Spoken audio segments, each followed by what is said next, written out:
Hello बच्चों, तो कैसे हैं आप लोग। आज का बच्चों हमारा टॉपिक है chapter 2 microorganism friend and foe. ठीक है, तो ये हम क्लास 8 का, आपको पता है हम क्लास 8 एनसीईआरटी के चैप्टर्स देख रहे हैं। तो आज सेकेंड डे है हमारा चैप्टर 2। ठीक है, तो माइक्रो ऑर्गेनिज्म जो है उनके बारे में आज हमें स्टडी करना है। जो माइक्रो ऑर्गेनिज्म होते हैं उन्हें हम क्या बोलते हैं, हिंदी में सूक्ष्म जीव बोलते हैं। अब हम देखते हैं कि ये जो वर्ड आया है माइक्रो ऑर्गेनिज्म, ठीक है, तो ये माइक्रो प्लस ऑर्गेनिज्म दो वर्ड से मिलके बना हुआ है। ठीक है, माइक्रो मीन्स क्या होता है हमें पता है, टाइनी। माइक्रो मीन्स क्या होता है, टाइनी या फिर छोटा बोल सकते हैं हम। ठीक है, और ऑर्गेनिज्म मतलब क्या होता है, कोई भी लिविंग थिंग्स। लिविंग थिंग्स मतलब जो क्या है, जिंदा है या फिर सजीव है।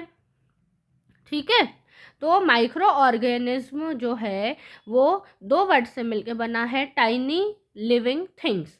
तो ओवरऑल माइक्रो ऑर्गेनिज्म या फिर माइक्रोब्स क्या हो सकता है कि ऐसे लिविंग थिंग्स जो कैसे होते हैं, बहुत छोटे होते हैं, इसीलिए इन्हें हम क्या बोलते हैं, सूक्ष्म जीव बोलते हैं। ठीक है, अब डेफिनेशन पे आ जाओ, तो यहाँ पे लिखा है व्हाट आर माइक्रोब्स या माइक्रो ऑर्गेनिज्म। तो इसकी डेफिनेशन क्या हो जाएगी, आ माइक्रोब्स और micro organism is a living thing that is too small to be seen with the naked eye. मतलब कि ये इतने छोटे होते हैं, याद रखना कि इन्हें हम नॉर्मल अपनी आँखों से नहीं देख पाते हैं। We need to use a microscope to see them. इन्हें देखने के लिए हमें किसकी ज़रूरत पड़ती है, इन्हें देखने के लिए हमें माइक्रोस्कोप की ज़रूरत पड़ती है। ठीक है, ये इतने सूक्ष्म होते हैं, छोटे होते हैं। उसके बाद जो टर्म है माइक्रो ऑर्गेनिज्म, उसके अंदर क्या क्या आएगा, तो याद रखना है बैक्टीरिया, फंगस, वायरस, प्रोटोजोआ, ये सब आता है।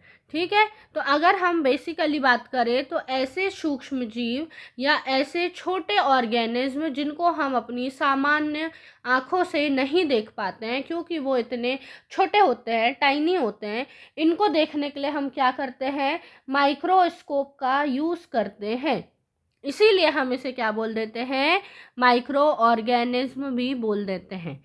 अब आप देखना, कभी आपने नोटिस किया होगा कि जो हमारे घर में जैसे ब्रेड होती है या रोटी होती है, तो बारिश के टाइम पे क्या होता है, उस ब्रेड पर या रोटी पर क्या आ जाती है, हम बोलते हैं ना, काली काली से ऐसे आपको फफूंद देखने को मिलती है या फंगस देखने को मिलती है, ऐसे रेशे रेशे जैसा कि रुई दिखता है, ऐसा धागे नुमा हमको क्या होती है, संरचना दिखती है, ग्रे या ब्लैक कलर के स्पॉट आ जाते हैं हमारी रोटी पर। ठीक है, काले काले से, या फिर क्या होता है हमारे ब्रेड पर ग्रे कलर के ऐसे स्पॉट आ जाते हैं। तो ये क्या होते हैं, याद रखना, ये फंगस होते हैं।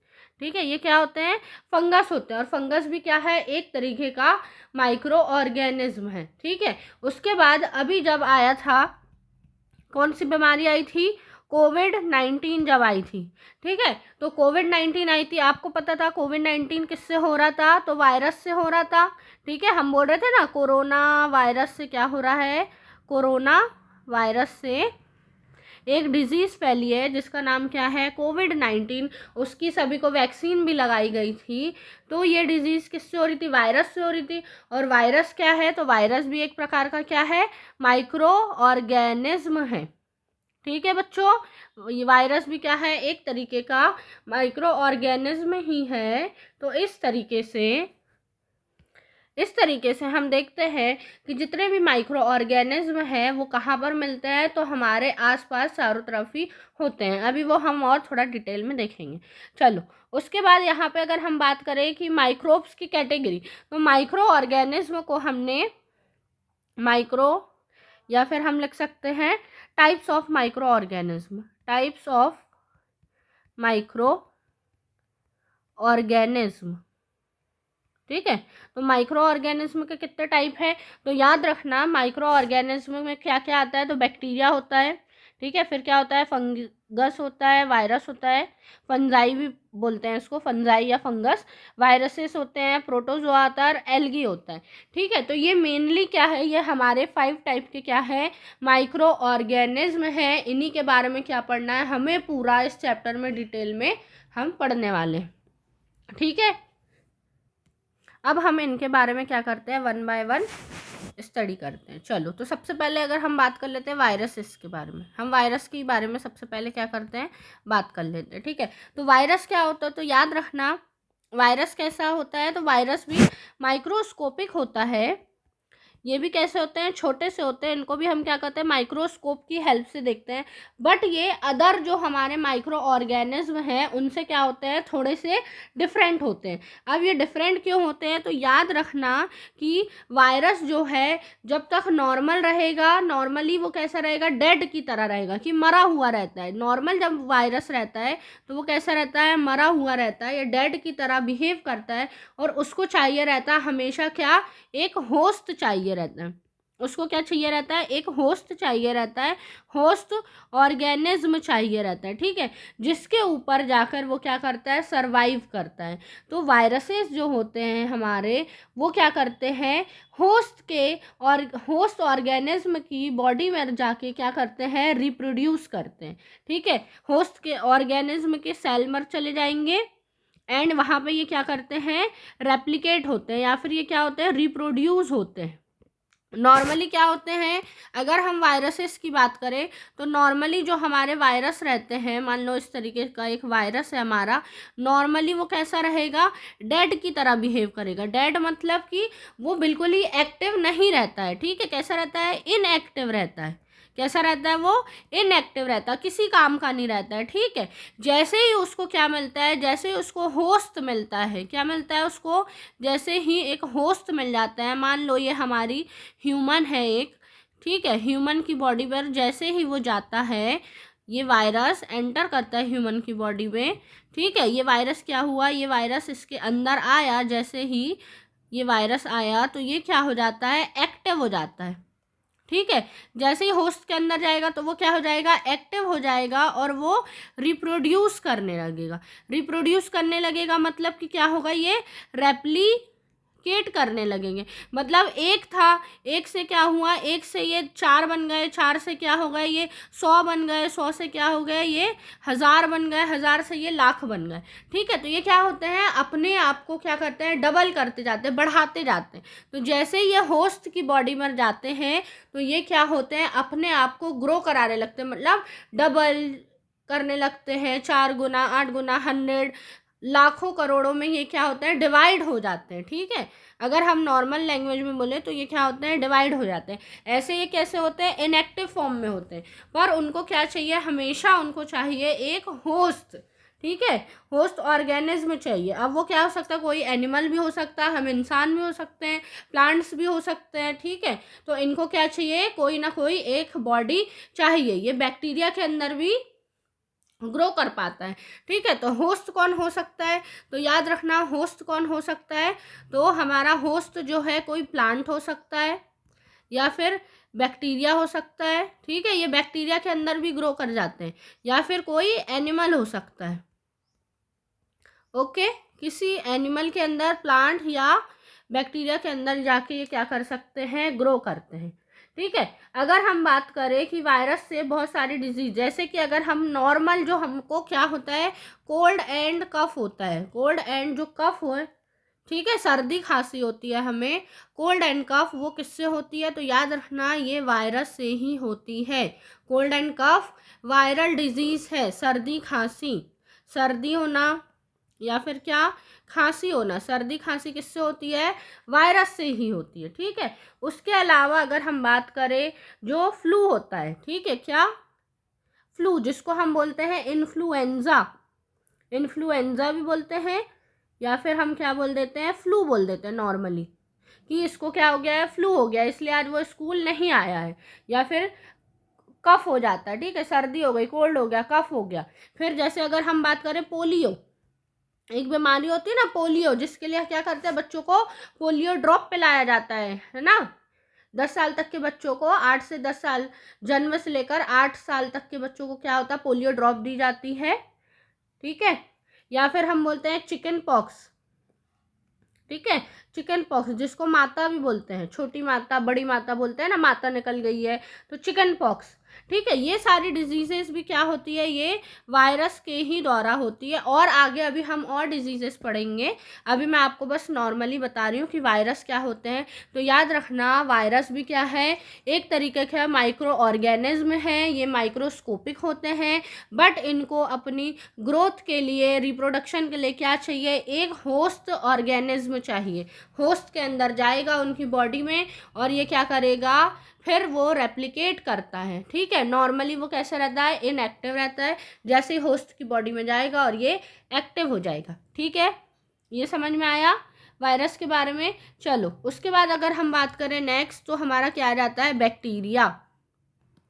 अच्छा, उससे पहले आप यहाँ पिक्चर में देख सकते हो, ये कुछ वायरसेस है, जैसे HIV वायरस है, फिर हेपेटाइटिस बी वायरस है, इबोला वायरस है, एडिनो वायरस है, इन्फ्लुएंजा वायरस है, रेबिस वायरस है, बैक्टीरियोफेज है ये, फिर ये क्या है, हर्पीस वायरस है, रोटा वायरस है, और ये पेपिलो मोना वायरस है, पेपिलो मोना वायरस।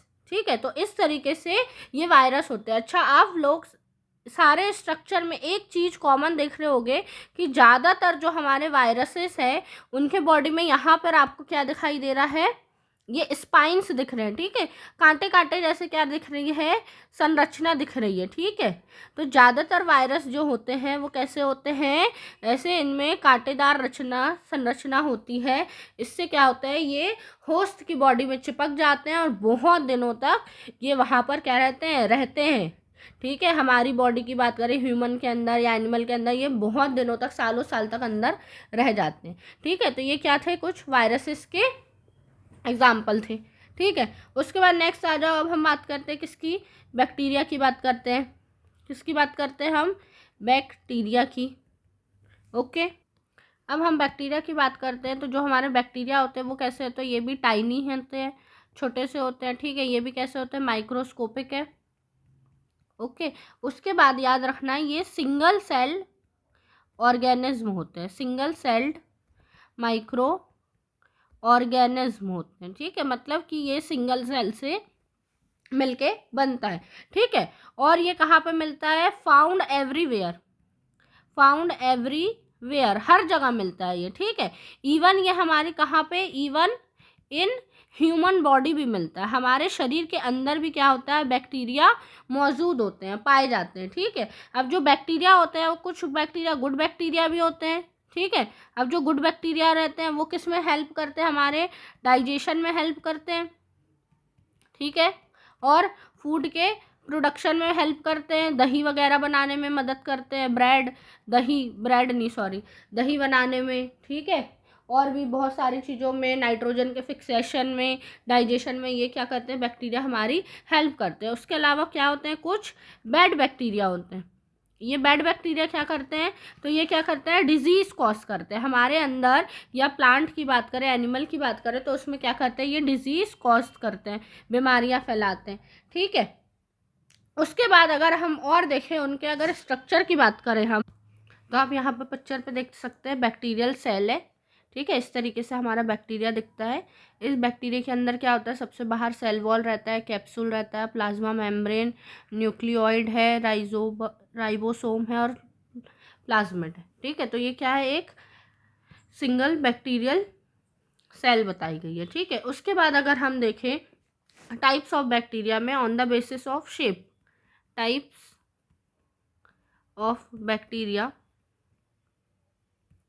ठीक है, बेसिस ऑन शेप्स, शेप के बेस पर अगर देखें तो क्या होता है, एक होता है हमारा स्फीयर शेप। स्फीयर शेप मतलब कि जो गोल गोल होता है, सर्कुलर होता है। ठीक है, जो गोल गोल होता है, राउंड शेप में होगा, उसको हम क्या बोल देते हैं, कोकाई। ठीक है, क्या बोल देते हैं, कोकाई, या कोकस भी बोलते हैं। ठीक है, इस जैसे इसका एग्जांपल हो जाएगा हमारा क्या है, ई कोलाई। ठीक है, सॉरी, ई कोलाई नहीं, ई कोलाई बैसिलस का एग्जांपल होता है, सॉरी। इसका एग्जांपल क्या हो जाएगा हमारा, इसका एग्जाम्पल हो जाएगा हमारा स्ट्रेप्टोकोकस। मतलब अभी आपको बस ये याद रखना है कि हमारे ऐसे बैक्टीरिया जो सर्कुलर होते हैं, गोल गोल होते हैं, ठीक है, स्फीयर की तरह, उसको हम कोकस ही बोलते हैं या कोकस बोलते हैं, जैसे स्ट्रेप्टोकोकस। ठीक है, नेक्स्ट आ जाओ, रॉड शेप के होते हैं। ठीक है, कैसे होते हैं ये? रॉड के शेप के होते हैं, इनको बोलते हैं हम बेसिलाई। ठीक है, बेसिलाई या बेसिलस फैमिली में आता है, जैसे कि ई कोलाई हो गया हमारा। ठीक है, उसके बाद नेक्स्ट आ जाता है हम क्या? स्पाइरल शेप का। स्पाइरल मतलब कि ये कैसा, ऐसा रस्सी की तरह होता है, स्पाइरल शेप। ठीक है, इसके एग्जाम्पल में क्या आ जाएगा हमारा? स्पाइरुलिना आ जाएगा, या फिर हम स्पायरोकाइट्स भी बोल सकते हैं। उसके अलावा एक और होता है जो कैसा होता है? कॉमा शेप का होता है। किस तरीके का होता है? यहाँ पिक्चर पे नहीं है, मैं आपको ड्रॉ करके बता देती हूँ। क्या होता है? कॉमा शेप्ड के भी बैक्टीरिया होते हैं। ठीक है, कॉमा शेप्ड का एग्जाम्पल क्या है हमारा? विब्रियो। क्या है इसका एग्जाम्पल? विब्रियो है। ठीक है, विब्रियो कॉलेरी, या फिर इसको हम विब्रियो बस बोलते हैं। तो ये कैसा होता है? कॉमा शेप का होता है। तो इस तरीके से हमारे क्या होते हैं? बैक्टीरिया होते हैं। उसके बाद नेक्स्ट आ जाते हैं हम किस पे? फंगस पे आ जाते हैं। ठीक है, थर्ड हमारा माइक्रो ऑर्गेनिज्म क्या हो जाता है? थर्ड कैटेगरी हमारी हो जाती है फंजाई, या फिर इसी को हम क्या बोल देते हैं? फंगस। अब ये कैसे दिखते हैं? अब हम फंगस की बात करते हैं तो फंगस भी कैसे होते हैं? माइक्रोस्कोपिक है ना, छोटे से होते हैं, टाइनी से, माइक्रोस्कोपिक होते हैं। और ये याद रखना, मल्टी सेलुलर होते हैं। ये कैसे होते हैं? मल्टी सेलुलर ऑर्गेनिज्म होते हैं। इन्हीं को हम क्या बोल देते हैं? यूकैरियोटिक्स भी बोल सकते हैं। ठीक है, क्या बोल सकते हैं? यूकैरियोटिक, मतलब कि जो बहुत सारी सेल से मिलके बने होते हैं। अगर बेसिकली अगर हम ज़्यादातर एग्जाम्पल देखें, अगर फंगस की बात करें तो टाइप ऑफ फंगस में क्या आ जाता है? मशरूम आ जाता है हमारा। ठीक है, जिसको हम खाते हैं। ये एडिएबल, याद रखना, एडिएबल फंगस होते हैं, एडिएबल फंजाई होते हैं ये। ठीक है, जिनको हम खा सकते हैं। उसके बाद मोल्ड होता है, जो आपने देखा होगा ब्रेड वगैरह में फफूंद लग जाती है, जिसको हम हिंदी में ज़्यादातर क्या बोलते हैं? फफूंद। ठीक है, और उसके बाद आ जाते हैं हम यीस्ट। ठीक है, यीस्ट का क्या काम होता है? तो ये ब्रेड वगैरह को बनाने में, है ना, अल्कोहल के प्रोडक्शन में ये यूज़ होता है। फंगस की अगर हम और बात करें तो क्या होता है? इसमें एक थ्रेड लाइक स्ट्रक्चर पाया जाता है। ठीक है, थ्रेड लाइक स्ट्रक्चर हमें देखने को मिलता है, थ्रेड लाइक स्ट्रक्चर, जिसको हम क्या बोल देते हैं? हाइफी भी बोल देते हैं। क्या बोल देते हैं? हाइफी भी बोल देते हैं। और ये क्या होता है? जो भी हमारे डिकेइंग मटेरियल होते हैं, ठीक है, डिकेइंग मैटर जो होते हैं, है ना, जो खराब हुई चीज़ें हैं, उससे ये न्यूट्रिएंट लेते हैं हमारा, इनसे न्यूट्रिएंट लेते हैं, और लिविंग थिंग से भी लेते हैं। ठीक है, इनसे न्यूट्रिएंट लेते हैं, लिविंग थिंग से भी लेते हैं, बट डिकेइंग मैटर पर भी हमें क्या दिखते हैं? फंजाई देखने को मिलते हैं। ठीक है, तो ये नेक्स्ट आ जाओ हमारा क्या होता है? नेक्स्ट आ जाओ हमारा क्या? प्रोटोजोआ। नेक्स्ट क्या है हमारा? प्रोटोजोआ। अब प्रोटोजोआ क्या होता है? अब हम बात करते हैं प्रोटोजोआ की। तो जो प्रोटोजोआ होता है ये भी कैसा होता है हमारा? वन सेल, या फिर हम बोल सकते हैं क्या? Single celled micro organism. ठीक है, माइक्रो ऑर्गेनिज्म होता है। ओके, उसके बाद ये कैसे होते हैं? ये फ्री लिविंग होते हैं, या फिर ये कैसा होता है? पैरासिटिक होता है, या पैरासाइटिक होता है। अब पैरासाइट क्या होता है? ये पैरासाइट मतलब ये होस्ट की बॉडी में, या फिर हम लिख सकते हैं live in host body, host की बॉडी में ये जिंदा रहता है। ठीक है, तो ये क्या होता है? पैरासाइट्स होते हैं। ठीक है, यहाँ पे देख लो प्रोटोजोआ के, ये भी क्या होते हैं? डिजीज कॉज करते हैं, बहुत सारी डिजीजेस क्या करते हैं? ये भी डिजीजेस कॉज करते हैं माइक्रो ऑर्गेनिज्म प्रोटोजोआ में। प्रोटोजोआ के एग्जाम्पल देखेंगे आप तो क्या होता है? पैरामीशियम होता है, अमीबा होता है, युगलीना होता है। ठीक है, ये तीन जो है अभी आपको बहुत इंपॉर्टेंट है। जैसे प्लाज्मोडियम होता है, प्लाज्मोडियम पता है ना, जो मलेरिया होता है। ठीक है, मलेरिया जो डिजीज़ है, मलेरिया वो किससे? प्रोटोजोअन ही डिजीज़ है, याद रखना, प्रोटोजोअन डिजीज़ होती है ये। ये किससे फैलती है? तो प्लाज्मोडियम वाइवेक्स जो एक क्या होता है, प्रोटोजोआ होता है, माइक्रो ऑर्गेनिज्म, वो कहाँ पे चले जाता है? मच्छर पे। और मच्छर जब हमें काटता है तो ये प्लाज्मोडियम कहाँ पहुँच जाता है? हमारी बॉडी में पहुँच जाता है। और इस तरीके से क्या होता है, ये हमारी बॉडी में इन्फेक्शन, बीमारी फैलाता है मलेरिया की। ठीक है, तो प्रोटोजोआ में आपको अभी जो आपको बुक में या सिलेबस में पढ़ना है तो पैरामीशियम, यूग्लिना, अमीबा और प्लाज्मोडियम ही पढ़ना है। ये उसके अदर और एग्जाम्पल दिए हैं। ठीक है, नेक्स्ट आ जाओ। अब लास्ट क्या है? एल्गी। ठीक है, नेक्स्ट क्या है हमारा? एल्गी। अब हम बात करते हैं एल्गी की। तो एल्गी क्या होता है, याद रखना, एल्गी जो होता है, एल्गी को अगर हम नॉर्मल बोले तो उसको हम शैवाल भी बोलते हैं। ठीक है, नॉर्मल हिंदी में क्या बोलते हैं उसको? शैवाल। या फिर हम उसको क्या बोल देते हैं? काई बोल देते हैं। आपने आपके घरों के पास, ठीक है, या पानी वाली जगह में आसपास देखी होगी ना, ग्रीन ग्रीन सी जो दीवार रहती है हमारी, उसमें ग्रीन ग्रीन सी क्या लग जाती है? पूरे में ऐसा काई लग जाती है। ठीक है, जहाँ पर क्या होता है, थोड़ा बहुत पानी, मॉइस्चर रहता है, तो ये जो ग्रीन ग्रीन सा पूरा जम जाता है पूरी दीवार पर या वाटर वाली जगह पर, तो इसको हम क्या बोलते हैं? काई बोलते हैं या एल्गी। एल्गी क्या होते हैं? तो याद रखना, एल्गी भी हमारा सिंगल सेल्ड ऑर्गेनिज्म है, सिंगल सेल वाला ऑर्गेनिज्म होता है। ठीक है, उसके बाद ये ज़्यादातर कैसे होते हैं? तो ये ज़्यादातर एक्वेटिक होते हैं, पानी में ही पाए जाते हैं ये ज़्यादातर। फिर ये याद रखना फोटोसिंथेटिक ऑर्गेनिज्म है, ये फोटोसिंथेटिक भी करते हैं। जो हमारे एल्गी होते हैं ये फोटोसिंथेटिक ऑर्गेनिज्म भी होते हैं। ठीक है, उसके बाद ये पता है हमको माइक्रोस्कोपिक है, इतने छोटे होते हैं, कई बार दिखता भी है और कई जो एल्गी होती है हमें दिखाई नहीं भी देती है। ठीक है, यहाँ पर आप इमेज में देख सकते हो, स्पायरोगायरा हो गया, ये सारा ब्लू ग्रीन एल्गी, ये सारा कुछ क्या है? हमारे एल्गी के एग्जाम्पल है। ठीक है, साइनोबैक्टीरिया हो गया हमारा, रेड एल्गी हो गई, ब्राउन एल्गी हो गई, लिख लो रेड एल्गी। या फिर हमारा जो साइनोबैक्टीरिया है, साइनोबैक्टीरिया को ही हम क्या बोल देते हैं? साइनोबैक्टीरिया को ही हम क्या बोलते हैं? Blue green algae, blue green algae. ठीक है, इसी को हम क्या बोलते हैं? ब्लू ग्रीन एल्गी बोलते हैं। इसके अलावा क्या हो जाएगा? ग्रीन एल्गी भी होता है हमारा, माइक्रो एल्गी भी होता है, जिसको हम फाइटोप्लैंक्टन बोलते हैं। फाइटो, याद रखना, फाइटोप्लैंक्टन। ठीक है, तो इस तरीके से हमने माइक्रोब्स के 5 कैटेगरी देखे। ठीक है, अब आगे बढ़ते हैं। अब हम बात करते हैं कि ये जो माइक्रो ऑर्गेनिज्म है वो रहते कहाँ हैं। ठीक है, where do micro organism live?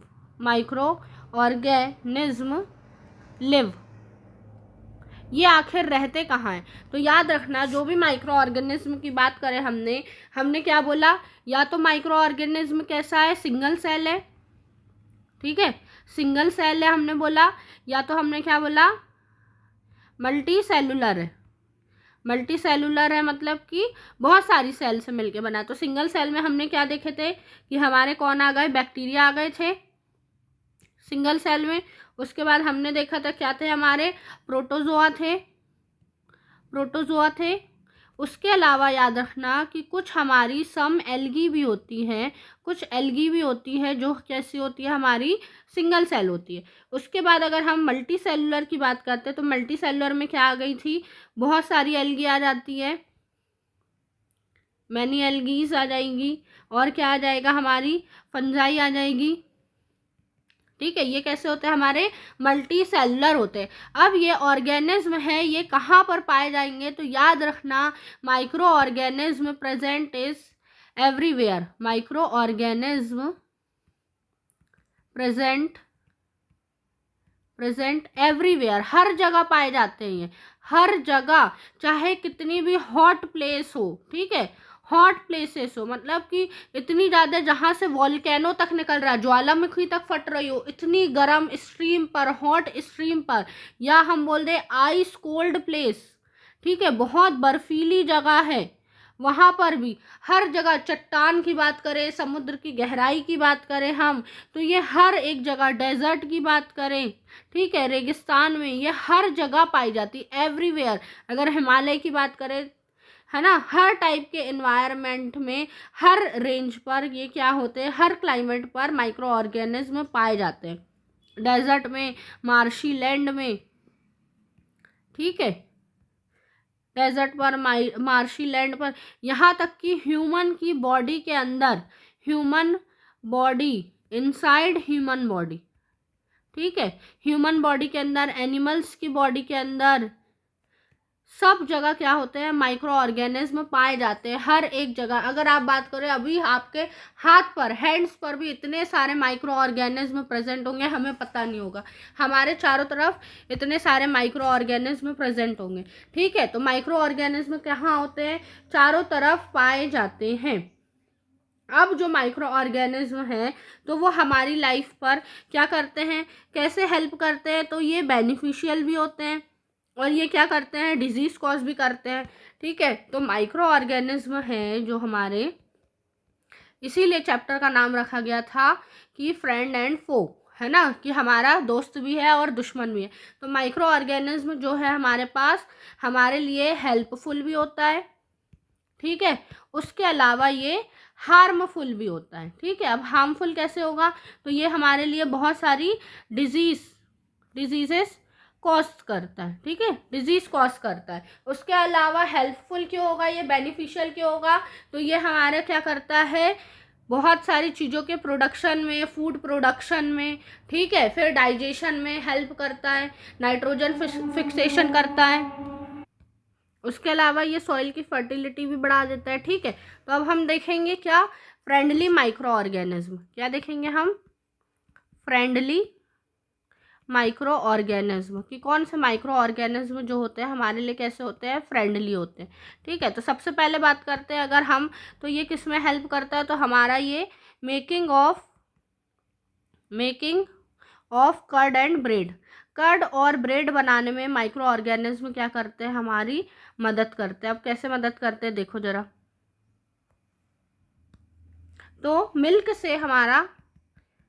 से कर्ड बनाने में क्या होता है, एक बैक्टीरिया होता है, ठीक है, बैक्टीरिया है हमारा, वो क्या करता है, मदद करता है। अब इस बैक्टीरिया का नाम क्या है, तो याद रखना, इस बैक्टीरिया का नाम है हमारा, बैक्टीरिया हमारा क्या, लैक्टोबैसिलस। क्या नाम है इस बैक्टीरिया का, लैक्टोबैसिलस। ये क्या करता है, हेल्प करता है हमारी क्या में, हेल्प इन फॉर्मेशन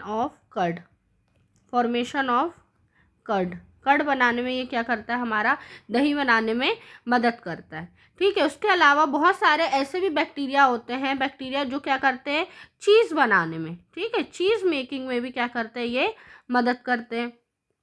उसके अलावा अगर हम बात करें, पिकल और अदर एनी आइटम्स है, जैसे कि अगर हमें सूजी का, इडली का, कुछ भी चीज़ें बनाना है या भटूरा बनाना है, ठीक है, कर्ड का यूज़ होता है इन सबको बनाने में, इडली बनाने में, भटूरा बनाने में कर्ड का यूज़ होता है। और कर्ड किससे बन रहा है, हमारा दही बन किससे रहा है, बैक्टीरिया से बन रहा है। तो इस तरीके से ये क्या कर रहा है, हमारी बहुत सारे फूड आइटम बनाने में मदद करता है। इसी तरीके से अगर हम बात करें कि जो फर्मेंटेशन होता है, यीस्ट जो होता है, बैक्टीरिया और यीस्ट, ये दोनों किस में हेल्प करते हैं, हमारा फर्मेंटेशन प्रोसेस में भी मदद करते हैं। अब ये फर्मेंटेशन क्या होता है मैम, तो याद रखना कि जब भी हम क्या करते हैं, इडली या डोसा बनाते हैं, ठीक है, तो हम क्या करते हैं, दाल और चावल को रात में मतलब भिगोया और उसको पीस के रात भर ओवरनाइट रख देते हैं, या फिर 5-6 घंटे के लिए रख देते हैं। तो आप देखते हैं कि कुछ टाइम बाद क्या होता है कि जो हमारा बैटर रहता है वो नॉर्मल से क्या होता है, थोड़ा ज़्यादा बढ़ जाता है, ठीक है। तो ये किस कारण होता है, फर्मेंटेशन प्रोसेस के ही कारण होता है। अब फर्मेंटेशन के प्रोसेस में क्या होता है, तो याद रखना, जो यीस्ट होता है वो रिप्रोड्यूस करता है, रैपिडली से रिप्रोड्यूस करता है और कार्बन डाइऑक्साइड बना लेता है। अब कार्बन डाइऑक्साइड जब वो रेस्पिरेशन करेगा, तो हमें पता है रेस्पिरेशन की प्रोसेस के दौरान, है ना, कार्बन डाइऑक्साइड गैस क्या होती है, रिलीज होती है। और इस कार्बन डाइऑक्साइड गैस के रिलीज होने पर क्या होता है, हमारा जो भी डो रहता है या फिर हमारा जो भी वॉल्यूम रहता है किसी भी चीज़ का खाने का, वो क्या होता है, इंक्रीज हो जाता है। अभी मैं आपको एक और अच्छे एग्जाम्पल से समझाती हूँ। चलो, तो ये एक्टिविटी देखते हैं, ये आपके बुक की ही एक्टिविटी है, ठीक है। क्या होता है इसमें कि टेक ½ kg फ्लोर, हमें एक ½ किलो आटा लेना है या फिर मैदा लेना है, और उसमें क्या करना है, कुछ शुगर ऐड करना है, और उसको वार्म वाटर से क्या करना है, गुनगुने पानी से आटा गूँथ लेना है, ठीक है, डो बना लेना है।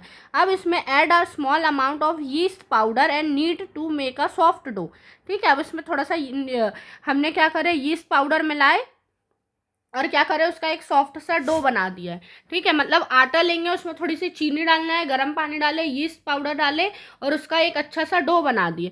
अब उसको क्या करना है, आपको 2 घंटे के लिए छोड़ देना है। जब आपने डो लगाया था, मैदे का डो लगाया था, तो देखो पहले आपका जो मैदा है वो किस तरीके से दिख रहा है, ठीक है। उसके बाद आपने 2 घंटे बाद देखा तो आपका डो कैसा हो गया, रेज्ड हो गया। ये मैदा कैसा हो गया है, रेज्ड हो गया, बढ़ गया है, ठीक है, उसका अमाउंट बढ़ गया। तो ये ऐसा क्यों हुआ है, ये इसीलिए हुआ है क्योंकि जो हमारा यीस्ट है उसने क्या किया, रिप्रोड्यूस हुआ वो, ठीक है। ये क्या हुआ, यीस्ट रिप्रोड्यूस हुआ, और उसने क्या करा, एंड जब वो रिप्रोड्यूस हुए तो प्रोड्यूस करा उसने, क्या प्रोड्यूस करा, carbon dioxide, produce carbon dioxide. अब कार्बन डाइऑक्साइड गैस रिलीज हुई, ठीक है। इससे क्या होगा, कार्बन डाइऑक्साइड जब उसने ड्यूरिंग रेस्पिरेशन, अब ये जो कार्बन डाइऑक्साइड गैस है तो इसके बबल क्या हुए, इसके अंदर भर गए बबल, जिससे क्या हुआ कि हमारा जो डो है अब वो हमको कैसा दिखने लगा, ज़्यादा दिखने लगा, ठीक है। तो क्या हुआ कि जो डो है उसके वॉल्यूम को उसने बबल ऑफ गैस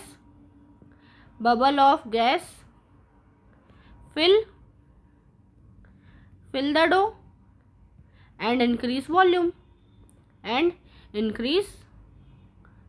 उसके वॉल्यूम को उसने बढ़ा दिया, ठीक है। तो यीस्ट ने क्या किया कि वो रेप्लिकेट हुए, है ना, एक से अपनी जो जनसंख्या है उसको बढ़ाते गए, और जो उनने उससे क्या हुआ, उन्होंने रेस्पिरेशन, अब सांस भी तो लेंगे वो, तो उससे क्या हुआ, जो CO2 गैस रिलीज हुई उससे डो का वॉल्यूम जो है हमारा बढ़ गया, ठीक है। अब अगर हम कमर्शियल लेवल पर बात करें, क्या बात करें हम, कमर्शियल यूजेस क्या है माइक्रो ऑर्गेनिज्म के, बड़े लार्ज अमाउंट में हम क्या यूज करते हैं, कमर्शियल यूज ऑफ माइक्रोब्स लिख दे रहे हैं, ठीक है, समझ जाना आप लोग। तो माइक्रो ऑर्गेनिज्म का यूज हम क्या करते हैं, लार्ज प्रोडक्शन ऑफ, किसका प्रोडक्शन करेंगे, लार्ज प्रोडक्शन ऑफ एल्कोहल,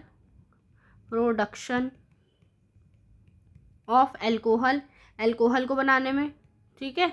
उसके अलावा और क्या बनाना है, वाइन बनाना है, और एसिटिक एसिड के फॉर्मेशन में भी क्या होता है, माइक्रो ऑर्गेनिज्म का यूज़ किया जाता है, ठीक है। एसिटिक एसिड क्या होता है, विनेगर, ठीक है, जिसको हम क्या करते हैं, खानों में यूज़ करते हैं, चाइनीज़ वगैरह में आप देखते हैं विनेगर डलता है, और भी बहुत सारी चीज़ों में डलता है। तो यीस्ट का क्या यूज़ होता है, यीस्ट का यूज़ होता है, याद रखना, यीस्ट है ये जो, इसका यूज़ होगा हमारे एल्कोहल के प्रोडक्शन में और वाइन बनाने में, सबसे ज़्यादा यीस्ट का यूज़ होता है, ठीक है। अब ये क्या करते हैं, यीस्ट जो है नेचुरल शुगर पर जो प्रेजेंट होती है, barley, wheat, rice crust, fruit juice, उस पर क्या करते हैं, उस पर ग्रो करते हैं और उसको कन्वर्ट कर देते हैं, किस पर, एल्कोहल पर।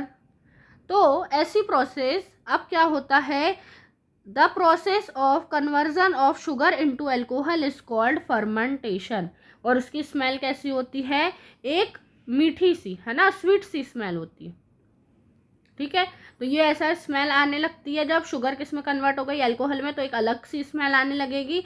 तो इसका मतलब है कि यीस्ट ने क्या कर दिया है, कन्वर्ट कर दिया है एल्कोहल पर शुगर को, ठीक है। तो यहाँ पर देखो, process of conversion of sugar into alcohol is known as fermentation, ठीक है। तो जब भी हमारी ये जो शुगर है वो किस में कन्वर्ट हो गई, एल्कोहल में, with the help of yeast, तो उस प्रोसेस को हम क्या बोल दे देंगे, उस प्रोसेस को हम बोल देंगे फर्मेंटेशन, ठीक है। और जो लुईस पाश्चर थे, साइंटिस्ट का नाम क्या है, याद रखना, लुईस पाश्चर। उन्होंने डिस्कवर किया था फर्मेंटेशन की प्रोसेस को इन 1857। ओके। उसके बाद हम नेक्स्ट देखते हैं और क्या यूज़ होता है माइक्रो ऑर्गेनिज्म का।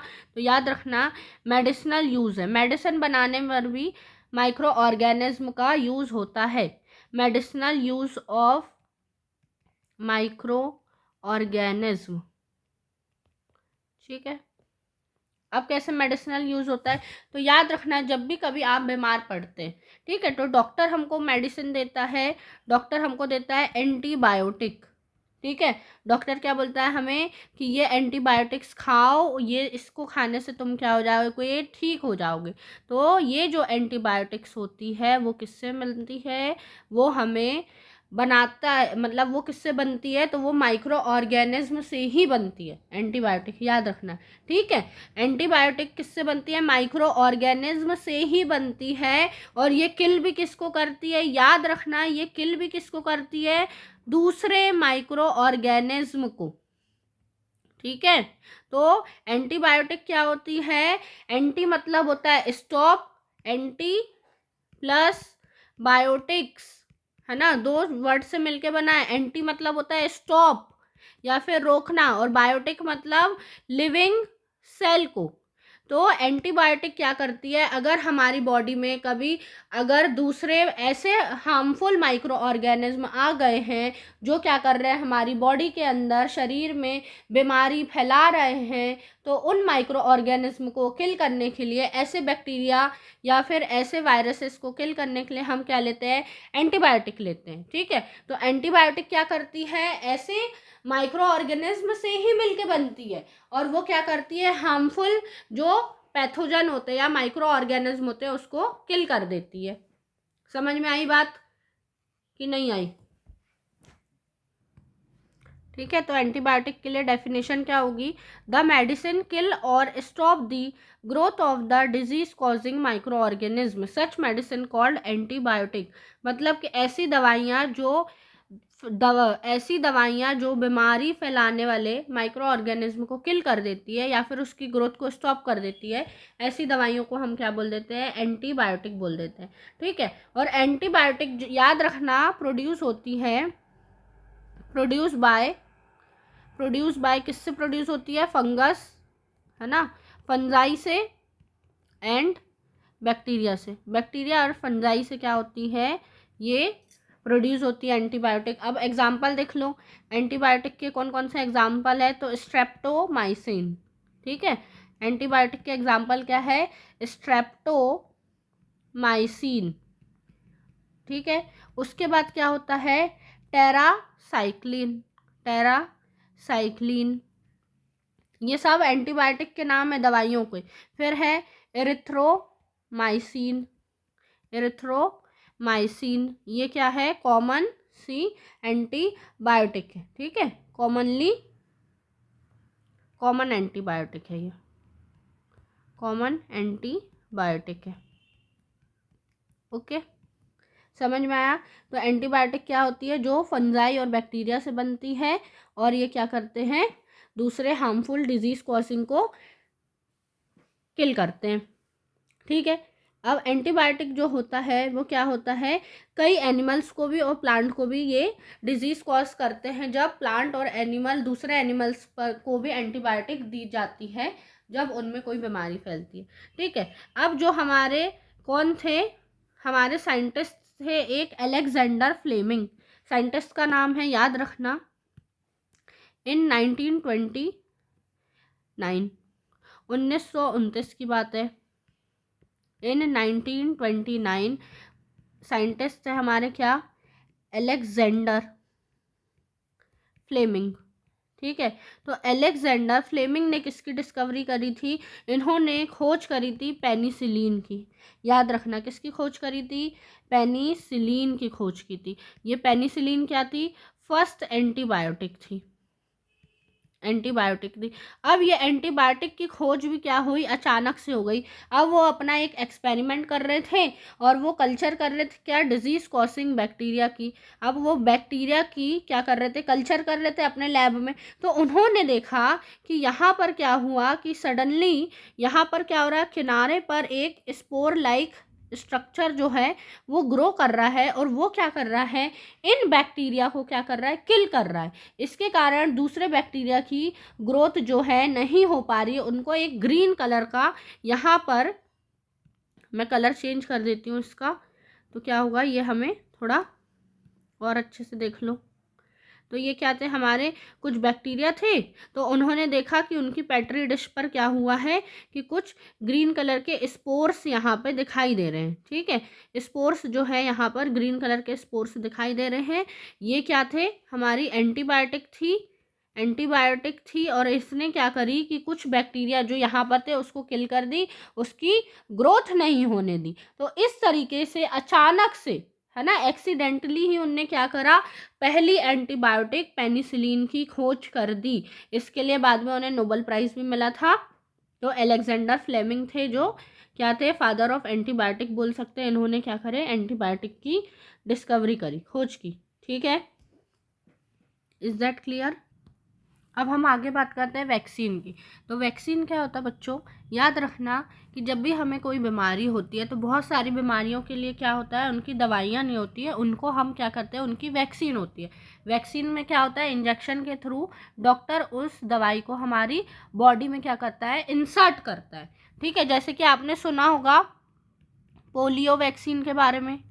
ठीक है, पता है ना, जन्म से जैसे ही हमारा बर्थ होता है, जैसे जैसे हमारा बर्थ होता है, जन्म से लेकर 0 ईयर से, मान लो 0 ईयर से 7 या फिर 8 ईयर तक।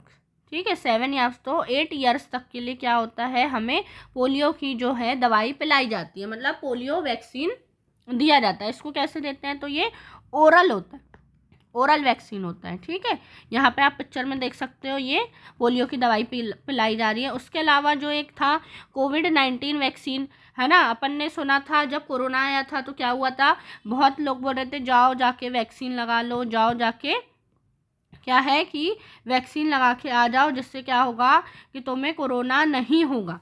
तो ये वैक्सीन क्या होती है, वैक्सीन हमें इस बीमारी से लड़ने पर, मतलब हमारे शरीर को क्या करती है, बचा के रखती है और लड़ने के लिए उसे तैयार करती है। तो जब भी क्या होता है, कोई डिजीज़ कैरिंग माइक्रोब्स हमारी बॉडी में एंटर करता है तो हमारी बॉडी क्या बना लेती है, एक एंटीबायोटिक बना लेती है। क्या बना लेती है, एंटीबॉडीज़ बना लेती है, सॉरी, हमारी बॉडी क्या बनाएगी, एंटीबॉडीज़ बना लेगी। जैसे ही क्या हुआ कि हमारी बॉडी के अंदर कुछ इन्फेक्शन या फिर कोई डिजीज़ कैरिंग माइक्रो ऑर्गेनिज्म अंदर आया तो हमारी बॉडी ने क्या प्रोड्यूस कर दिया, एंटीबॉडीज़ बना दिया, जिससे कि हम उससे क्या कर सके, लड़ सके। ठीक है, उसके बाद जब क्या होता है कि हमारी बॉडी में अब जब दोबारा से क्या होता है, वो हमारे अंदर वो वाला माइक्रो ऑर्गेनिज्म अगर एंटर करता है तो हमारी जो बॉडी है ना, उससे को पहचान लेती है और उसके अगेंस्ट क्या करती है, एक वो फॉर्म कर लेती है। ठीक है, एंटीबॉडीज़ बना लेती है। तो इस तरीके से वैक्सीन क्या होता है, हमारा वर्क करता है, जिससे कि हम दोबारा उस डिजीज़ से मतलब बच सकें। ठीक है, तो वैक्सीन का समझ में आया आपको। मैं एक बार फिर से एक्सप्लेन कर देती हूँ कि जो हमारा वैक्सीन होता है, जब भी हमारी बॉडी में वैक्सीन लगी, ठीक है, तो वैक्सीन लगाए तो क्या हो गया कि हमारी बॉडी में आ गया, एंटीबॉडीज़ बन गया। अब ये एंटीबॉडीज़ क्या करेगा, किल कर देगा, है ना, किल कर देगा। किसको किल कर देगा, तो किल डिजीज़ कॉजिंग माइक्रोब्स को, डिजीज़ कॉजिंग माइक्रोब्स को ये क्या कर देते हैं, किल कर देते हैं। और फर्दर ये एंटीबॉडी क्या है, अब ये जो एंटीबॉडी है ये हमारी बॉडी में रिमेन रह जाती है ना, रिमेन रहती है और ये क्या कर देती है, प्रोटेक्ट करती है हमें, remain and protect our body forever, आगे भी हमें क्या करती है, सुरक्षा प्रदान करती है। ठीक है, तो वैक्सीन इस तरीके से वर्क करता है। वैक्सीन कौन कौन से उसके लिए वैक्सीन लगाई जाती है। तो याद रखना कौन कौन से डिजीज़ के लिए, तो एक होती है हमारी कॉलेरा, ठीक है। उसके बाद अगर हम बात करें ट्यूबरकुलोसिस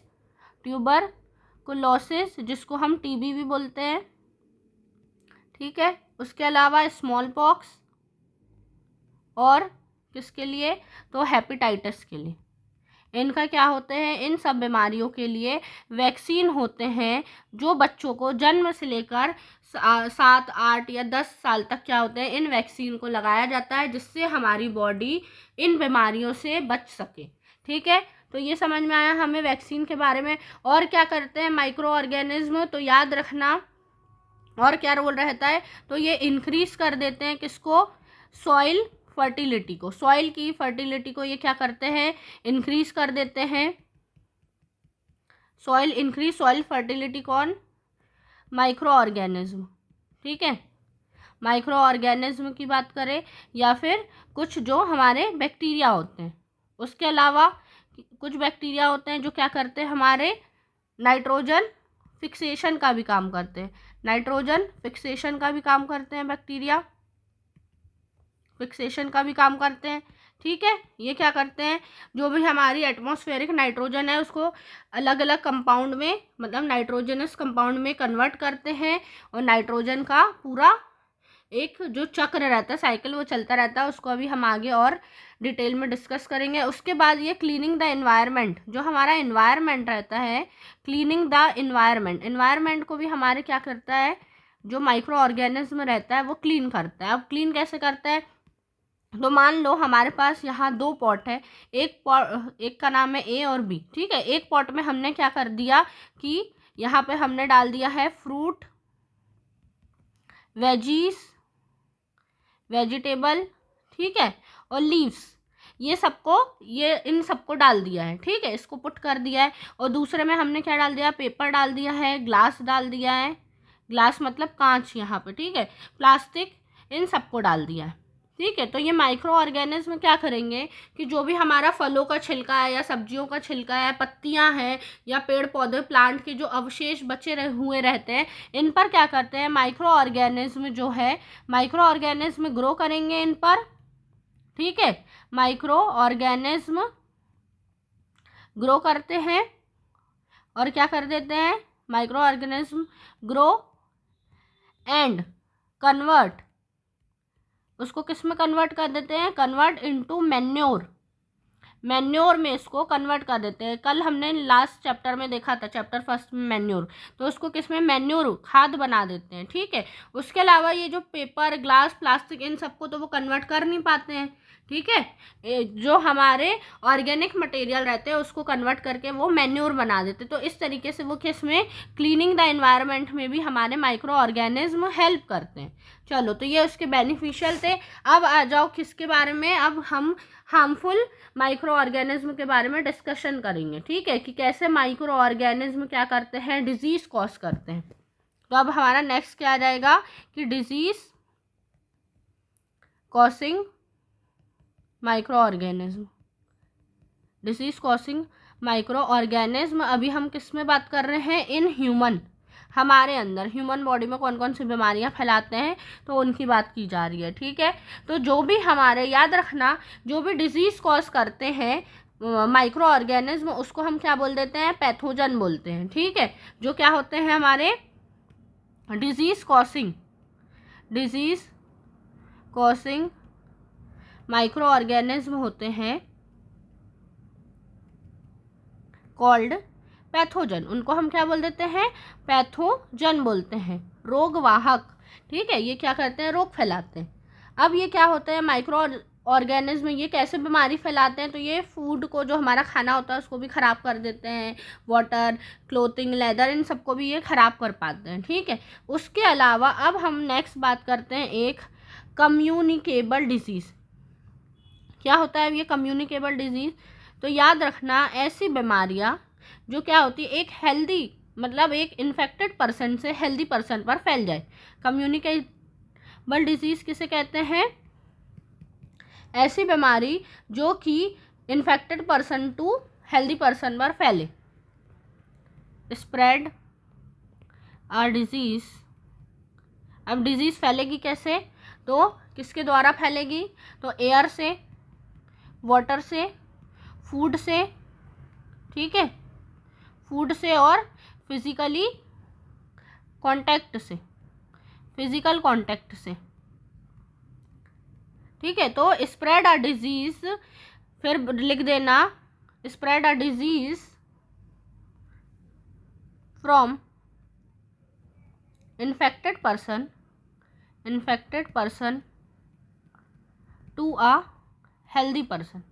इन्फेक्टेड पर्सन से हेल्दी पर्सन में जब डिजीज़ फैलती है तो उसे हम क्या बोल देते हैं, कम्युनिकेबल डिजीज़ बोल देते हैं। ऐसी बहुत सारी डिजीज़ है, ठीक है, जो एयर, वाटर, फूड या फिजिकली टच से क्या होती है, फैल जाती है, ठीक है। जैसे कि एग्जांपल की अगर इसके एग्जांपल की बात करें तो क्या हो जाएगा, हमारा कॉमन कोल्ड, ठीक है। जैसे ही हमें क्या हुई, सर्दी या खांसी हुई, तो जब भी कोई इन्फेक्टेड पर्सन छींकता है तो उसके पार्टिकल क्या होते हैं, हवा में फैल जाते हैं, और वो क्या होते हैं, पूरी हवा से दूसरे जो नॉन इन्फेक्टेड पर्सन है, ठीक है, या फिर जो हेल्दी पर्सन है उस तक भी पहुंच जाते हैं।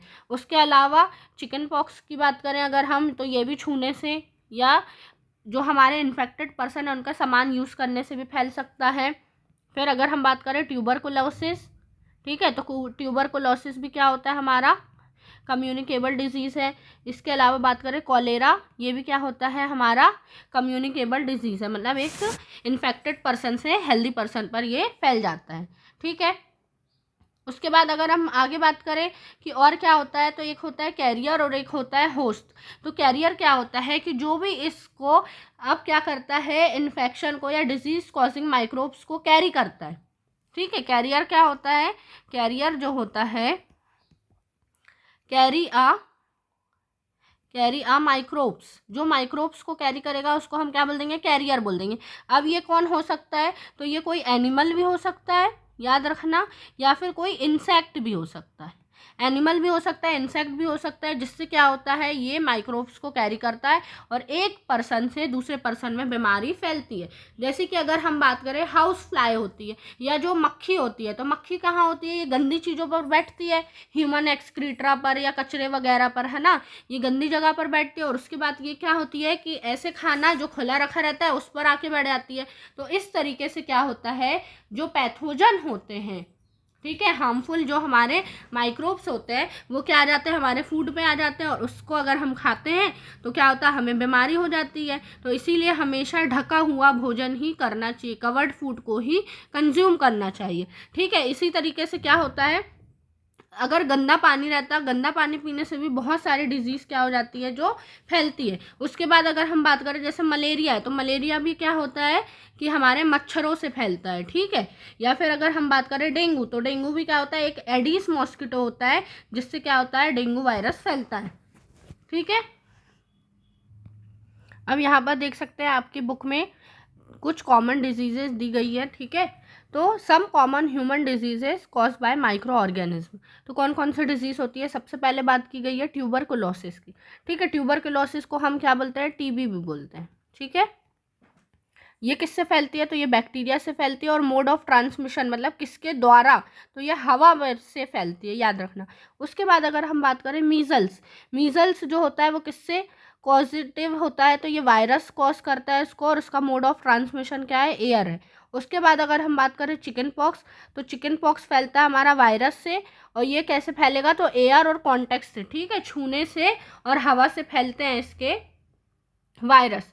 उसके बाद अगर हम बात करें पोलियो, तो पोलियो वायरस से होता है और ये भी एयर और वाटर से फैलता है। अब जो प्रिवेंशन मेजर है वो क्या है कि keep the patient in the complete isolation, हमें पेशेंट को बिल्कुल आइसोलेशन में रखना है, मतलब वहाँ पर कोई भी नहीं जाएगा, एक जगह हमें उसको अलग से रखना है। फिर keep the personal belonging of the patient away from those of the other. फिर vaccination to be given at suitable age, ठीक है। तो पेशेंट का जो भी सामान है, अगर उसका जो भी कपड़े हैं, टॉवेल है, रुमाल है, ठीक है, या फिर चादर है, और उन सब चीज़ों को क्या करना है, हमें अलग रखना है, और उसको इन हेल्दी पर्सन को उसको यूज़ नहीं करना है, ठीक है। तो इससे हम उस बीमारी से बचा जा सकता है, और फिर हमें उसका वैक्सीनेशन भी देना है सही समय पर, सुटेबल एज पर। उसके बाद अगर हम बात करें कॉलेरा, तो कॉलेरा होता है हमारा बैक्टीरिया से, और टाइफॉइड होता है ये भी बैक्टीरिया से। अब कॉलेरा का जो मोड ऑफ ट्रांसमिशन है ये वाटर से या फिर फूड से हो सकता है, और टाइफाइड जो होता है हमारा वो होता है हमारा पानी से, ठीक है। ख़राब पानी, गंदा पानी पीने से हमें टाइफाइड हो सकता है। अब इसके लिए हम कैसे बचेंगे, तो maintain personal hygiene and good sanitary habit. हमें पर्सनल हाइजीन को मेंटेन करना है और हमें साफ़ पानी पीना है, हैंड वॉश करना है, ठीक है। जब भी हम हाथ खाना खाएं तो हाथ धुल के खाएं और साफ़ बर्तन पे ही खाना खाएं, और पानी भी अच्छा साफ़ पानी ही पीना है, ठीक है। फिर consume properly cooked food and boiled drinking water. खाना पूरी तरीके से पका हुआ खाना है और बॉइल्ड ड्रिंकिंग वाटर पीना है। इसके लिए भी हम वैक्सीनेशन करा सकते हैं। उसके बाद नेक्स्ट आ जाओ हेपेटाइटिस ए। हेपेटाइटिस ए जो है हमारा वायरस से होता है और इसका मोड ऑफ ट्रांसमिशन क्या है, तो वाटर है। और इससे कैसे बचा जा सकता है, तो ड्रिंक बॉयल वाटर हमें पीना है और वैक्सीनेशन भी करवाना है। उसके बाद हम बात करें मलेरिया, तो मलेरिया जो है प्रोटोजोआ से होता है और मॉस्किटो द्वारा ये फैलता है। इसके लिए हमें क्या करना है, मच्छरदानी लगाना है और मॉस्किटो रेप्लिकेंट का यूज़ करना है और इंसेक्टिसाइड का भी क्या करना है, स्प्रे करना है, ठीक है। ये सब क्या था, हमारी कॉमन ह्यूमन डिजीज़ है। उसके बाद आ जाओ अब नेक्स्ट प्लांट्स डिजीज़ पर, ठीक है। अब हम प्लांट में कौन सी डिजीज़ होती है, तो एक होता है सिट्रस कैंकर। सिट्रस कैंकर बोलते हैं जिसको। ये किससे फैलता है, तो याद रखना ये बैक्टीरिया से फैलता है और इसका मोड ऑफ ट्रांसमिशन क्या है, एयर द्वारा। बैक्टीरिया क्या होता है, हवा में उड़कर ये बीमारी फैलाते हैं। उसके बाद अगर हम रस्ट ऑफ व्हीट की बात करें, इसमें क्या होता है, जो गेहूं होता है उस पर काली सी क्या हो जाती है, रस्ट हो जाती है। तो ये किससे होता है, फंगस से होता है। ये भी एयर और सीड से स्प्रेड होता है। उसके बाद अब अगर हम बात करें येलो वेन मोज़ोइक ऑफ भिंडी, भिंडी पर क्या हो जाता है, येलो कलर की वेन्स आ जाती है, धारी धारी आ जाती है। तो ये किससे होता है, वायरल डिजीज़ है ये, और ये इंसेक्ट से होता है। तो इस तरीके से ये कुछ डिजीज़ है। इसके अलावा भी मैं आपको अभी कुछ डिजीज़ेस के बारे में बताती हूँ। अब यहाँ पे हम बात करते हैं जैसे बैक्टीरियल डिजीज़ की, ठीक है। तो आप यहाँ पर ट्रिक देखेंगे, ये क्या है, हमारी ट्रिक है, ठीक है। बैक्टीरियल डिजीज़ को याद करने की ये ट्रिक है छोटी सी। ये ट्रिक का नाम क्या है, तो देख लो। इसमें हम देखेंगे कि 2 गोल्ड पोटैटो चिप्स, क्या है हमारे पास, 2 गोल्ड पोटैटो चिप्स है, ठीक है। ये हमारी क्या है बच्चों, ये हमारी ट्रिक है। अब टी से आपको याद रखना, टी से होता है हमारा टाइफॉइड, ठीक है। WO से याद रखेंगे हम वूपिंग कफ। फिर GO से याद रखेंगे हम गोनेरिया। L से याद रखेंगे लेप्रेसी। D से याद रखेंगे हम डिप्थीरिया, ठीक है। उसके बाद नेक्स्ट आ जाओ पोटैटो में, तो पोटैटो का मैंने दोनों ओ को जो क्या किया है, कट कर दिया है। अब P से हम याद रखेंगे निमोनिया। फिर हमारा नेक्स्ट वर्ड है टी से याद रखेंगे हम ट्यूबरकुलोसिस, जिसको हम TB भी बोलते हैं। A से याद रखेंगे हम एंथ्रेक्स। फिर अगेन T से याद रखेंगे हम टिटेनस। नेक्स्ट आ जाओ चिप्स पर, तो CH से याद रखेंगे हम कॉलेरा। फिर I को जो है हमें यहाँ पर कट कर देना है। P से हम याद रखेंगे प्लेग और S से याद रखेंगे हम सिफिलिस। तो इस तरीके से हम बैक्टीरियल डिजीज़ को लर्न कर सकते हैं। ट्रिक क्या है हमारी, 2 गोल्ड पोटैटो चिप्स, ठीक है। 2 गोल्ड पोटैटो चिप्स में हमने दोनों ओ को, पोटैटो के दोनों ओ को और चिप्स का आई कट कर दिया। उसके अलावा हर एक वर्ड का यहाँ पर एक डिजीज़ मैंने लिख दिया है, ठीक है। नेक्स्ट हम बात कर लेते हैं वायरल डिजीज़ेस की, ठीक है, जो वायरस से कॉज होती है। तो उसके लिए ट्रिक क्या है, उसके लिए ट्रिक है, याद रखना, डॉक्टर मिश्रा बेस्ट है MP वाले। क्या ट्रिक है बच्चों, डॉक्टर मिश्रा बेस्ट है MP वाले। अब इसमें हमें जो भी हिंदी वर्ड है उसको हटा देना है, ठीक है। हिंदी वर्ड को क्या करेंगे, हम हटा देंगे।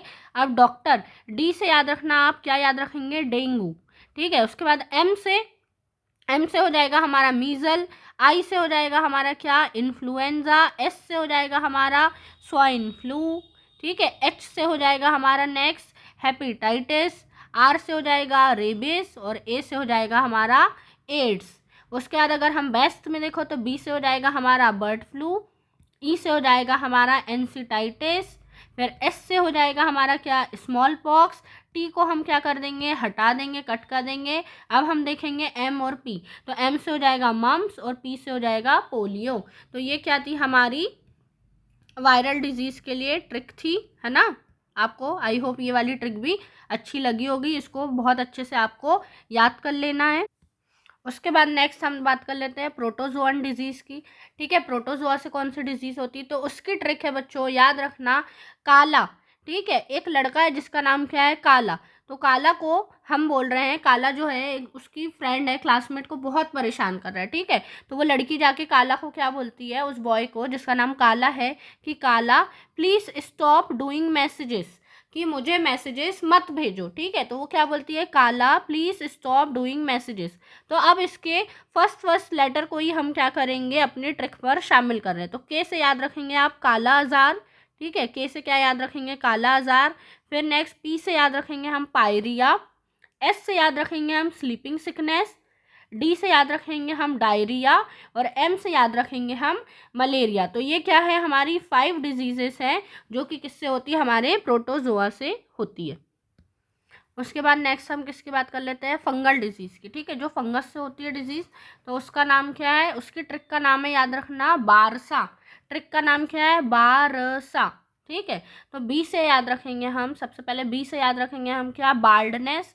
बाल्डनेस मतलब, या फिर हम जिसको बोल देते हैं, तो हमारी ट्रिक क्या है, बारसा, ठीक है, बारसा। बारसा बी से हमने याद रखा, बाल्डनेस मतलब गंजापन। अस्थमा, ए से क्या याद रखेंगे, अस्थमा, जिसको हिंदी में दमा भी बोलते हैं, ठीक है, सांस लेने में प्रॉब्लम होती है। फिर आ जाता है हमारा रिंगवॉर्म, ठीक है। हम देखते हैं कि क्या ऐसा रिंग जैसा इन्फेक्शन हो जाता है ना, ठीक है।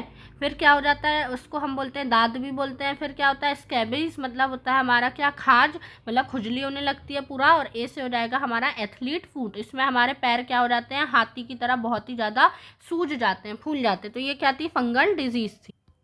चलो, तो यहाँ तक हमारा डिजीज़ के बारे में कंप्लीट होता है। अब हम आगे और अपना चैप्टर देखते हैं।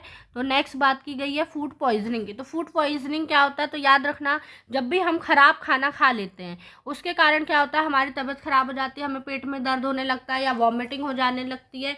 कई बार क्या होता है, सीरियस कंडीशन हो जाती है, तो हमें हॉस्पिटल में एडमिट भी पड़ सकता है। तो फूड पॉइजनिंग कब होता है, जब हम ख़राब खाना खा लेते हैं, उसके कारण होता है। तो वही लिखा है, व्हाट इज़ फूड पॉइजनिंग, तो ड्यू टू कंजप्शन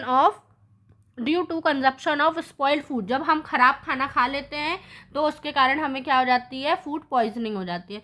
उसके बाद नेक्स्ट बात करते हैं हम फूड प्रिजर्वेटिव की, या फूड प्रिजर्वेशन। तो फूड प्रिजर्वेशन क्या होता है, तो खाने को हमें लंबे समय तक संभाल के रखना है, ठीक है। To prevent food from spoilage, हमें खाना खराब होने से बचाना जब रहता है तो हम उसे क्या बोलते हैं, फूड प्रिजर्वेशन बोलते हैं।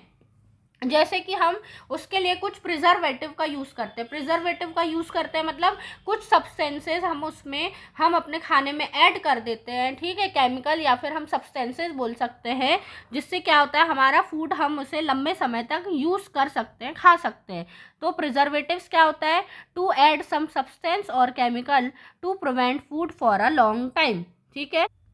अब हम बात कर रहे हैं ये प्रिजर्वेशन किससे हो सकता है, तो सबसे पहले हम प्रिजर्वेशन करते हैं कॉमन सॉल्ट के द्वारा, ठीक है। अगर हम अपने खाने पर, जो भी हमारा खाने का सामान है, जैसे आप देखते होंगे हम किस पे, मीट पर या फिश पर, ठीक है, जो हमारा मीट या फिश होता है उस पर अगर हम क्या करें, कॉमन सॉल्ट, हमारा खाने का नमक छिड़क दे, उसको नमक पर डाल देते हैं, ड्राई सॉल्ट पर, तो क्या होता है, उस पर माइक्रोब्स की ग्रोथ जो होती है, बैक्टीरिया की ग्रोथ जो है स्टॉप हो जाती है। उसके अलावा अगर हम बात करें, अगर हमें आंवला, ठीक है, आंवला या फिर हमें रॉ मैंगोज होते हैं, देखते हैं ना हम, अचार बनाने पर क्या करती है हमारी मम्मी रहती हैं जो, वो अचार पर क्या करती है, थोड़ा ज़्यादा ही नमक डालती है, तो सॉल्ट जो है हम उस पर ऐड करते हैं, उससे क्या होता है, माइक्रो ऑर्गेनिज्म की ग्रोथ जो है वो स्टॉप हो जाती है।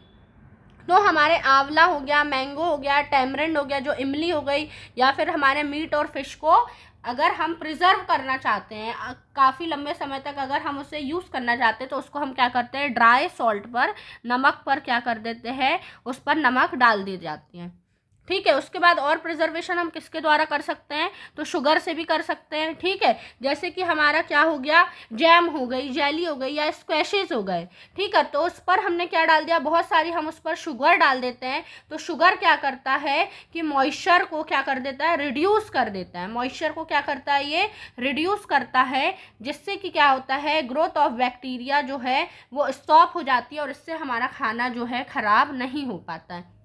उसके अलावा और प्रिजर्वेशन हम कैसे कर सकते हैं, तो ऑयल एंड विनेगर से, किससे, ऑयल एंड विनेगर। तो ऑयल और विनेगर का भी यूज़ करते हैं हम, जैसे अचार बनाते हैं उन सब में डाल देते हैं, तो इससे क्या होता है, बैक्टीरियल की ग्रोथ नहीं हो पाती, ठीक है।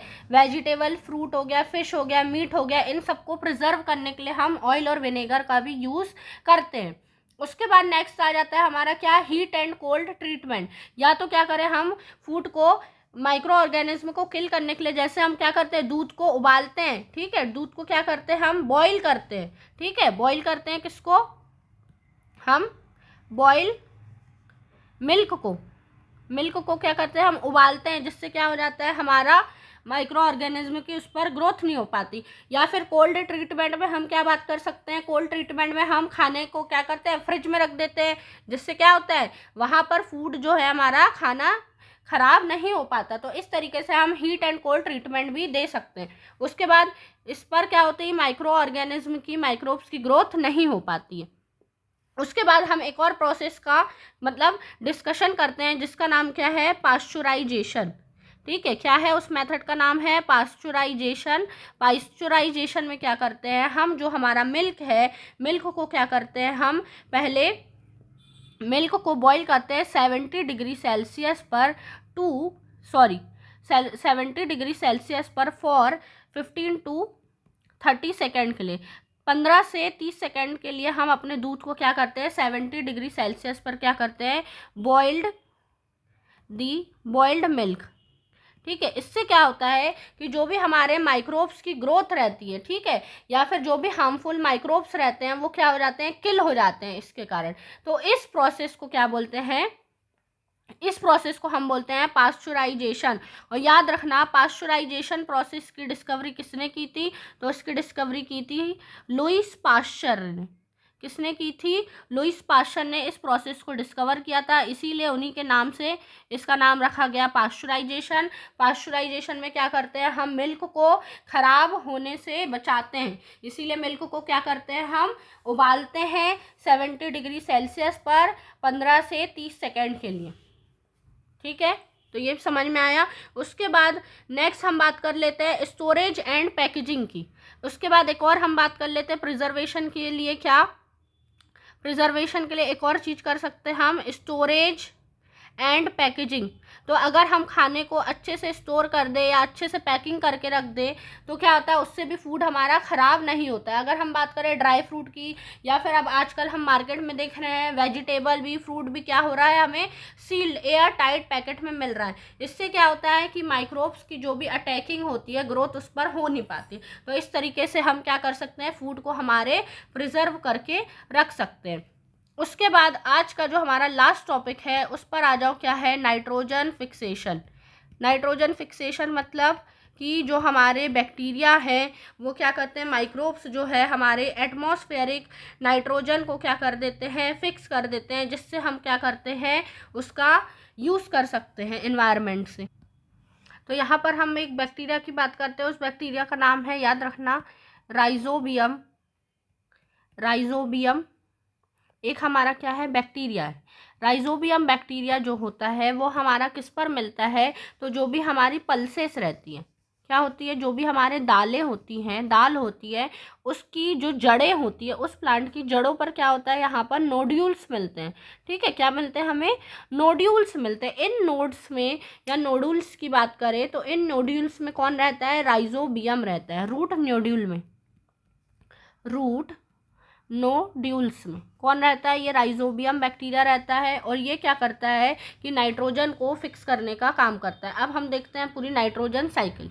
नाइट्रोजन साइकिल की अगर हम बात करें तो क्या होता है कि जो भी हमारा इन्वायरमेंट है, इन्वायरमेंट में हमारे 78% क्या होती है, नाइट्रोजन होती है, ठीक है। क्या होती है हमारे इन्वायरमेंट में, 78% तक नाइट्रोजन गैस है।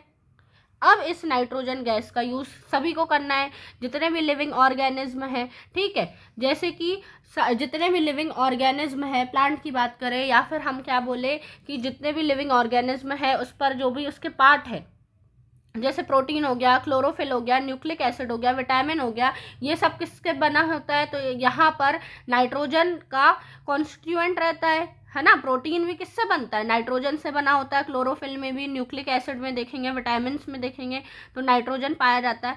अब जो हमारी एटमॉस्फेरिक नाइट्रोजन है तो उसको हम क्या करते हैं, प्लांट और एनिमल डायरेक्ट जो है यूज नहीं कर सकते, ठीक है। इसके लिए क्या होते हैं, सर्टन बैक्टीरिया है और ब्लू ग्रीन एल्गी है जो कि सॉइल में प्रेजेंट रहते हैं, वो इन नाइट्रोजन को फिक्स करते हैं एटमॉस्फेयर को और इसको कन्वर्ट करते हैं किस में, कंपाउंड ऑफ नाइट्रोजन में।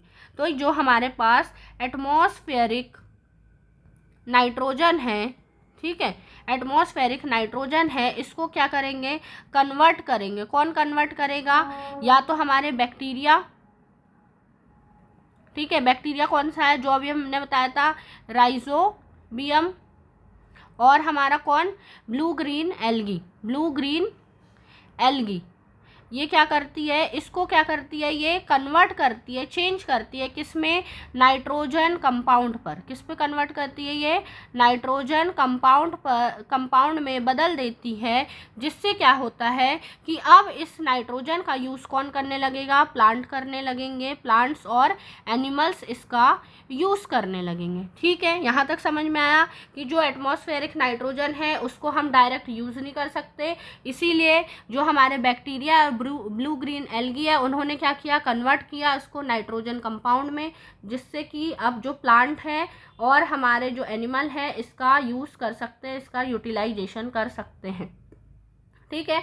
अब अलग अलग जो इसके क्या बन जाएंगे, नाइट्रोजनस। अब जो प्लांट और एनिमल होते हैं जब ये क्या होते हैं, मर जाते हैं, तो बैक्टीरिया और फंगस क्या करते हैं, इसको फिर से सॉइल में कन्वर्ट कर देते हैं नाइट्रोजनस वेस्ट में, और ये नाइट्रोजनस वेस्ट जो कंपाउंड होते हैं ये प्लांट में फिर से क्या हो जाते हैं, फिर से आ जाते हैं, मिट्टी में मिल गए तो क्या हुआ, प्लांट ने फिर से इसको एब्जॉर्ब कर लिया। तो इस तरीके से क्या होता है कि पूरी एक साइकिल चलती रहती है। ये देख लो नाइट्रोजन साइकिल, ठीक है। ये एटमॉस्फेरिक नाइट्रोजन है, इसको क्या हुआ कि नाइट्रोजन फिक्सिंग करे इसको बैक्टीरिया और ब्लू ग्रीन एल्गी ने एटमॉस्फेरिक नाइट्रोजन को, ठीक है। अब bacteria in turn fix nitrogen into nitrogenous compound, फिर ये कंपाउंड क्या हो गए, नाइट्रोजन कंपाउंड ऑफ सॉइल में मिल गए जब उनकी डेथ हो गई, ठीक है। फिर बैक्टीरिया ने क्या करा, इनको टर्न कर दिया नाइट्रोजन को किसमें, नाइट्रोजन गैशियस नाइट्रोजन में, और ये गैशियस नाइट्रोजन फिर से कहाँ चली गई, एटमॉस्फेयर में चली गई।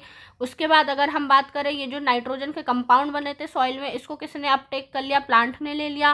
प्लांट से किसने ले लिया, इसको एनिमल ने खा लिया। फिर एनिमल को क्या किया, ये नाइट्रोजनस वेस्ट जो है हमारे एक्सक्रीशन से, या तो फिर अगर हमारी डेथ हो जाती है तो ये क्या हो जाते हैं, बाहर निकल जाते हैं, और इस तरीके से ये पूरी साइकिल क्या होती है, चलती रहती है। और एटमॉस्फेयर पर हमारी नाइट्रोजन जो है मेंटेन रहती है, मतलब उसकी जो अवेलेबिलिटी है वो कांस्टेंट चलती रहती है और उसका हम इस्तेमाल करते रहते हैं। तो इस तरीके से हमने आज देखा कि माइक्रो ऑर्गेनिज्म किस तरीके से हमारे फ्रेंड्स भी हैं और फो भी है, ठीक है। फ्रेंड्स है मतलब कि हमारे दोस्त है, और फो है मतलब दुश्मन है, ठीक है। आई होप आपको आज का वीडियो अच्छा लगा हो, ठीक है। Thank you.